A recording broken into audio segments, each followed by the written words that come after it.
Monopoly has come to life at McDonald's. Win a McDLT, Coca-Cola, or $1 million. We've all been there, looking down at our McDonald's cups, carefully peeling off those little Monopoly game pieces, hoping for the big win, $1 million in cash, a luxury car, or maybe just a free McFlurry. But what if I told you that for an entire decade you never had a chance? The McDonald's Monopoly game that had millions of people buying extra Big Macs was completely rigged from the start, and not a single legitimate winner ever claimed those big-ticket prizes. Behind this massive fraud was one man, Jerry Jacobson, who turned a security job into a $24 million criminal empire. This is the shocking story of how a former cop became the mastermind behind one of the most successful scams in American history. Jerry Jacobson grew up in Ohio with big dreams. He wasn't interested in following his parents' modest lifestyle. No, Jerry craved excitement and action, the kind you'd find as a police officer or military man. Life had other plans when a foot condition ruled out his military aspirations. But as Jerry's father always told him, "Son, when one door closes, another opens." That open door led straight to the Florida Police Department in 1976, where Jerry finally found his purpose. The badge didn't stay pinned to his chest for long. A broken wrist followed by a devastating neurological disease left him partially paralyzed. The police force terminated his employment, crushing his dreams and leaving him adrift. His wife suggested a fresh start away from the constant reminder of what he'd lost. They settled on Atlanta, Georgia, where she joined a law firm and secured Jerry a position through a client called the Dittler Brothers. The job seemed mundane, a security position at a printing company. But for an ex-cop with a broken dream, it was a lifeline. Jerry approached the work with military precision and seriousness that quickly caught management's attention. When his marriage fell apart in 1983, the job became everything. His dedication paid off when he was promoted to head of security for the production line, just as the company landed its biggest contract ever, printing the game pieces for McDonald's Monopoly promotion. The game was simple. Certain McDonald's products came with peel-off stickers, most worthless, but a select few worth prizes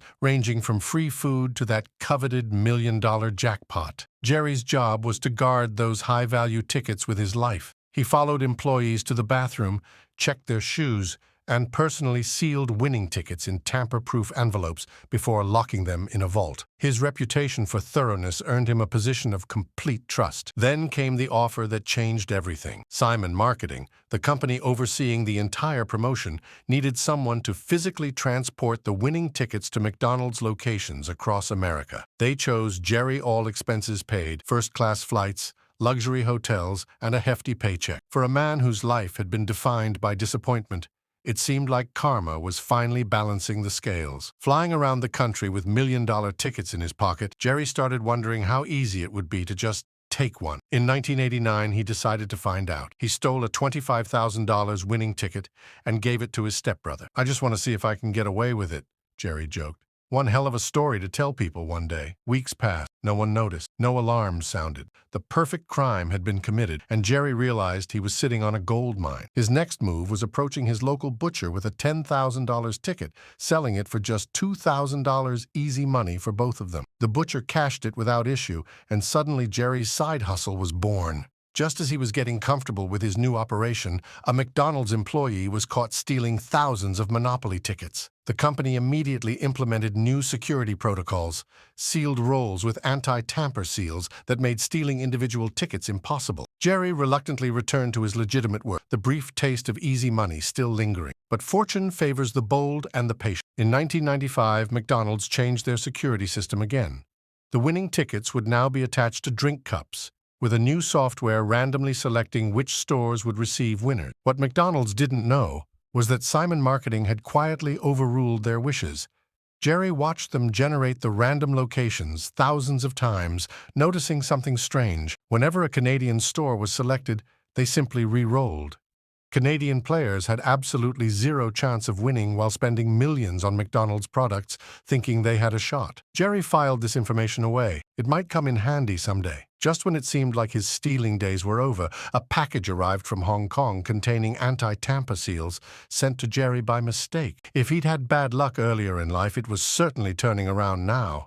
With these seals, he could replace the originals after stealing tickets, and no one would be the wiser. His first big heist was the $1-million jackpot. Feeling a twinge of conscience, he anonymously donated it to a children's hospital. But charity didn't pay the bills. and soon he was back to selling tickets for profit. The butcher bought another, this time worth $200,000, promising Jerry a $45,000 cut. But when payday came, the butcher laughed in Jerry's face. "What are you going to do, report me to the police?" Jerry was furious but powerless. When the butcher appeared in a McDonald's commercial celebrating his lucky win, Jerry nearly lost his mind. This betrayal taught him a valuable lesson. He needed partners he could trust, with enough criminal experience to take the operation seriously. As if on cue, Jerry's extraordinary luck struck again in 1995 at the Atlanta airport when he literally bumped into Gennaro Colombo, a made man in the infamous Colombo crime family. Gennaro was skeptical at first, so Jerry handed over a ticket for a Dodge Viper to prove he was legitimate. Rather than keeping a low profile, the flamboyant mobster participated in a McDonald's commercial, wearing his trademark double-breasted suit and bragging, "I want them to see me taking their money." Jerry was soon introduced to Gennaro's wife, Robin, a woman who stepped out of limousines flanked by bodyguards walking Rottweilers. She immediately took to calling him Uncle Jerry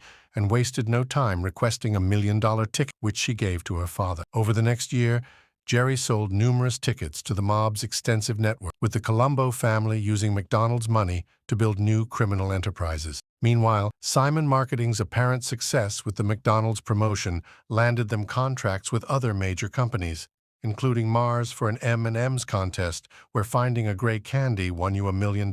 Jerry stole that too, storing it in Colombo's freezer until he could pass it along. The operation was expanding beyond his wildest dreams.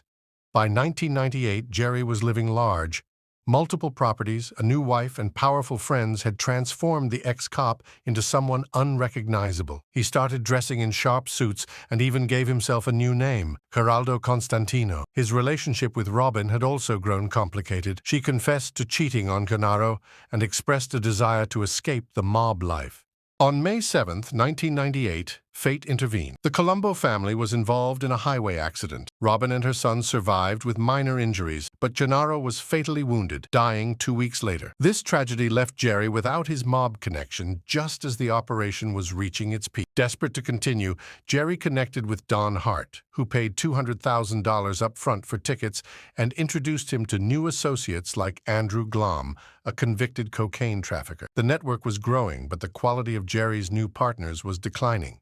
By March 2000, he had distributed over $24 million in stolen tickets over a decade without raising suspicions. Then came the inevitable. The FBI received an anonymous tip. Robin's father, William Fisher, and Robin's friend, Gloria Brown, have illegally won McDonald's Monopoly prizes, and Uncle Jerry is behind everything. The Colombo family, upset that Robin had distanced herself after Gennaro's death, had finally dropped the dime. The FBI launched Operation Final Answer, tracking over 20,000 phone numbers and recording conversations about the criminal enterprise. Yet Jerry, oblivious to the walls closing in, continued his operation.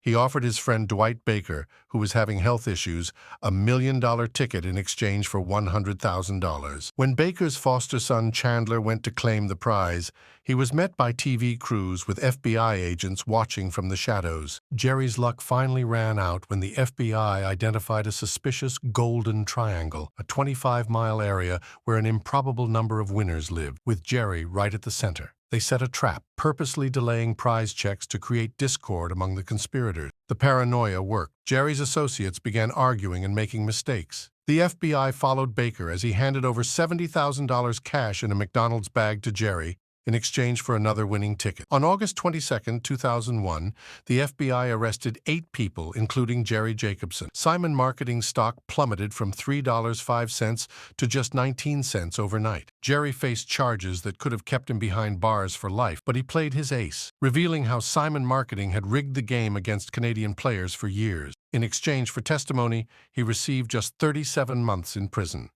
McDonald's, outraged by the scandal, terminated their contract with Simon Marketing and launched a special $10 million giveaway where employees would randomly approach customers and hand them prize money. No game pieces required. In total, 60 winning tickets worth over $24 million were stolen during the decade-long scam. More than 50 defendants were convicted of mail fraud and conspiracy. The children's hospital that received the first $1 million prize was allowed to keep the money, as it had already been spent on treatments for kids battling cancer. On the day of his sentencing, Jerry said simply, This has been the biggest mistake of my life. Before leaving the courtroom, he shook hands with the FBI agent who brought him to justice, perhaps recognizing the law enforcement officer he once aspired to be. Today, Jerry Jacobson still lives in Georgia with his new wife, still paying off the court-ordered $12.5 million restitution.